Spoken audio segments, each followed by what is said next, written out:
कहानी सत्य घटना पर आधारित। मैडम, आप मेकअप क्यों नहीं करती?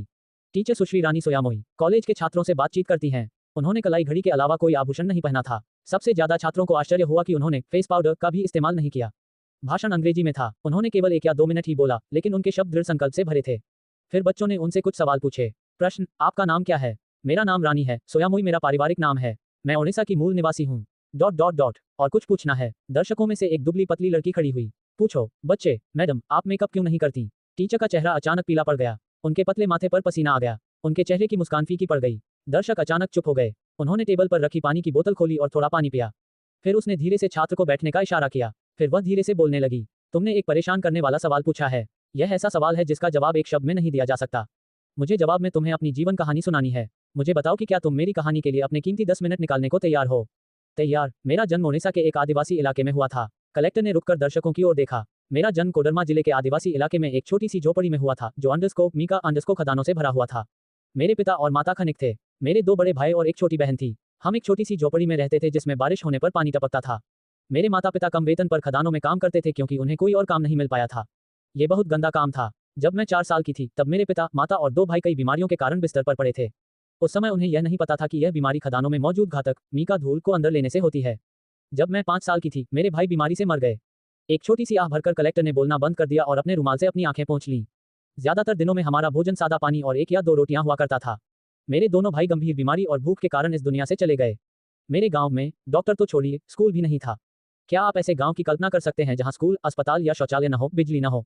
एक दिन मेरे पिता ने मेरा भूखा, चमड़ी और हड्डियों से लथपथ हाथ पकड़ा और मुझे टिन की चादरों से ढकी एक बड़ी खदान में ले गए।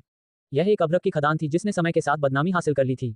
यह एक पुरानी खदान थी जिसे खोदा गया, जो अंतहीन रूप से पाताल में फैली हुई थी। मेरा काम नीचे की छोटी छोटी गुफाओं में रेंगना और अभ्रक अयस्क इकट्ठा करना था। ये केवल 10 साल से कम उम्र के बच्चों के लिए ही संभव था। अपने जीवन में पहली बार मैंने पेट भर रोटियां खाईं, लेकिन उस दिन मुझे उल्टी हो गई। जिस समय मुझे प्रथम श्रेणी में होना चाहिए था, मैं अंधेरे कमरों में अभ्रक इकट्ठा कर रही थी, जहां मैं जहरीली धूल में सांस ले रहा था। कभी कभार भूस्खलन में दुर्भाग्यपूर्ण बच्चों का मर जाना असामान्य नहीं था, और कभी कभी कुछ घातक बीमारियों से भी मर जाते थे। दिन में 8 घंटे काम करने के बाद आप कम से कम एक बार के भोजन के लिए कमा पाते थे। मैं भूख और हर दिन जहरीली गैसों के सांस लेने के कारण दुबली और निर्जलित हो गई थी। 1 साल बाद मेरी बहन भी खदान में काम करने लगी। जैसे ही वे पिता थोड़े ठीक हुए, ऐसा समय आया कि मेरे पिता, माँ, बहन और मैं एक साथ काम करते थे और हम बिना भूख के रह सकते थे। लेकिन किस्मत ने हमें दूसरे रूप में परेशान करना शुरू कर दिया था। एक दिन जब मैं तेज बुखार के कारण काम पर नहीं जा रही थी, अचानक बारिश हुई। खदान के नीचे काम करने वाले श्रमिकों पर खदान गिरने से सैकड़ों लोग मारे गए। उनमें मेरे पिता, माँ और बहन भी थे। रानी की दोनों आंखों से आंसू बहने लगे।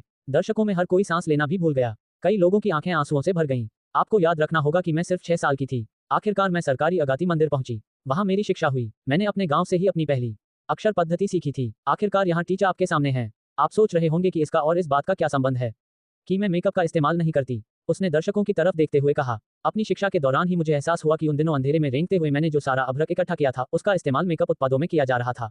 अभ्रक पहला प्रकार का मोती जैसा सिलिकेट खनिज है। कई बड़ी कॉस्मेटिक कंपनियों द्वारा पेश किए जाने वाले खनिज मेकअप में आपकी त्वचा के लिए सबसे चमकीला रंग बहुरंगी अभ्रक से आता है, जिसे 20,000 छोटे बच्चे अपनी जान जोखिम में डालकर निकालते हैं। गुलाब की कोमलता उनके जले हुए सपनों, उनके बिखरते जीवन और चट्टानों के बीच कुचले गए उनके मांस और खून के साथ आपके गालों पर फैलती है।